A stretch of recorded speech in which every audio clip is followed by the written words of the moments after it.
Hi guys! Welcome to days 11 and 12 of Vlogmas 2020. I just let the day get away from me yesterday. It was a Friday, pretty busy at work, and then I got the chance to talk with my sister-in-law, more or less, over Zoom, and it's just been a long time since I've seen her face. So I went ahead, thanks bud, skipped last night, and I am coming to you today with all the things.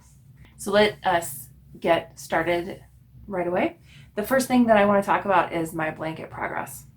So I'm just gonna hold this up. Again, very scrunched, but oh, so pretty. You may notice that my light is much better. That's because I got a text message that said, "Come to your front door, your Christmas has come early." And my lovely mother has gotten me a real tripod and a light. I think she might have been tired of hearing me saying, "This isn't quite the right color of the yarn," but so she fixed that problem. It's fixed. And now you can see this blanket in all its glory. Now, you will notice there is no bright white and blue stripe in this blanket. I went directly from the dark purple with the orange into the orange with the green.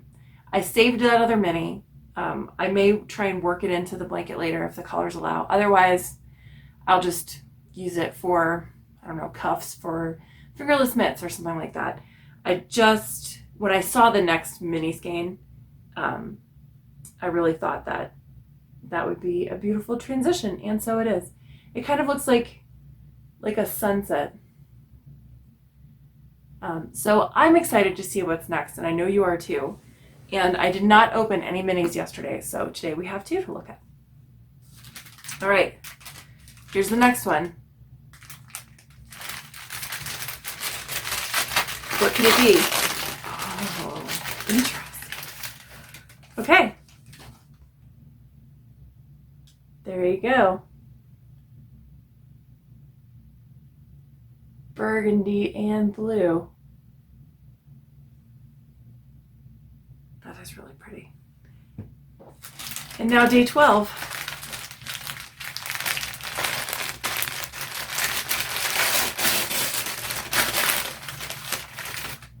This beautiful tonal burgundy. So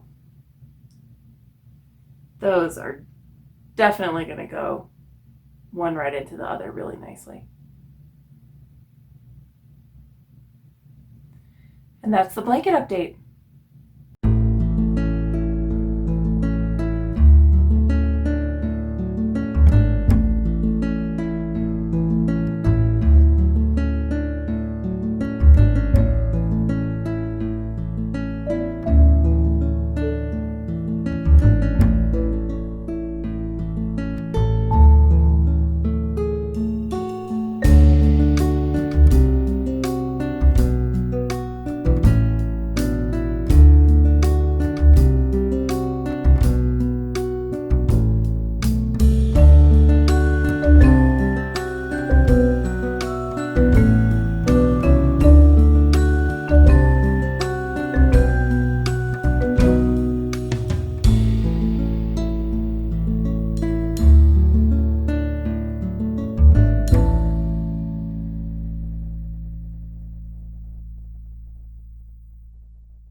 The other thing I thought would be fun to talk about today is tea.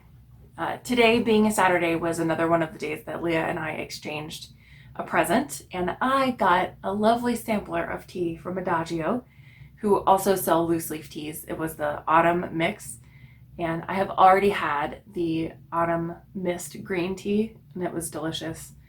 And that made me think I should bring some of the teas that I've collected and talk about them just a little bit with you guys. Like camera angle change. I tried to use the backward facing camera so that everything would be legible, but it's doing that weird wubby thing again. That's what I get for trying to tape this on a phone that is not exactly the most up to date. So I'm going to just talk about them and put a picture in so you can see what they look like.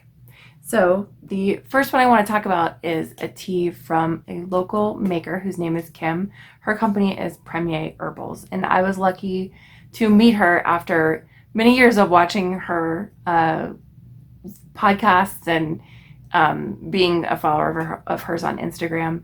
And I got some of this lovely tea that she mixes and makes herself. So that is the first one that I wanted to show you. Of course, I'll try to link everything below so that you too can take advantage of these delicious beverages.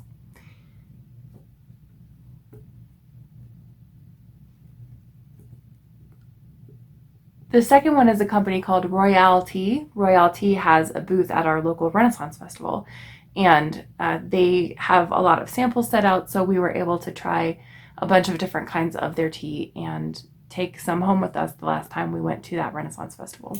So the one that I have any left of is this one called Witch Doctor's Tea. And what I like about this one is that it includes cherry bark. So it's a nice herbal tea. And in the wintertime, if you have a bit of a sore throat or a cough, then cherry bark can be helpful with that. This next one is one that Leah got me in my advent calendar from last year. It's called Tea Chino, and it's an interesting beverage because it's kind of more on the coffee side, but it's definitely not coffee. It's got dandelion root and chicory and carob, which I love. I'm a big carob fan. And I find that this one is a really nice afternoon pick-me-up that is not caffeinated. So you can feel kind of fortified around 3 o'clock, but not be up all night long. So this next one is a tea that I picked up on one of our frequent drives up in the mountains. I'm pretty sure I got this at a little boutique in a town called Nederland, though I'm not 100% on that. But it's called Dynamic Roots by High Altitude Herbals. This particular one is Summer Sun Tea, which is really nice as iced tea in the summertime. It's supposed to be very hydrating. I think that might be because it contains marshmallow root. And also some other really nice things like spearmint and rose petals. So this is the Summer Sun Tea that I got while we were driving up in the mountains. It's very important to stay hydrated when you are up at altitude. This next one is another vacation tea. Not too long ago, we were lucky enough to go to Taos, New Mexico, which is a beautiful place, and they had this great store called Teography. And we went in there and each had a cup of tea and sampled a few things, and I came home with this tea called Black Magic. Now this tea might be a love it or hate it kind of a thing. I love licorice and all licoricey flavors, so this one was a big hit with me. It does have licorice root, eucalyptus leaf, and also black tea in it. So I really like it when I'm feeling a little chilly. Licorice root will warm you up. So this next one is a well-known brand, Yogi Tea. This one is my favorite kind of Yogi Tea, the honey lavender stress relief. I just really enjoy the flavor of it, and it makes a really soothing cup of tea to have before bed. And the last one that I want to talk about is tea that has a little bit of a story behind it. Leah and I were driving back to Ohio to visit some family, and we had stopped in Kansas to get some gas. And this place in Kansas was an enormous travel plaza. In addition to having gas, it was sort of a convenience store. And I was wandering around, stretching my legs, and I saw a whole rack of canisters of loose leaf tea in the middle of Kansas, in the middle of a travel plaza. Now, for years, I have watched a podcast called The Corner of Knit and Tea, and that is Laura's podcast. She always reviews a tea every time that she has her podcast, and she lives in Kansas. So since I was in Kansas and there's tea right in front of me, I had to buy some. So whenever I have this tea, I think about Laura and her podcast, though we've never met, but you know, we're only one state away from each other, so maybe someday we could.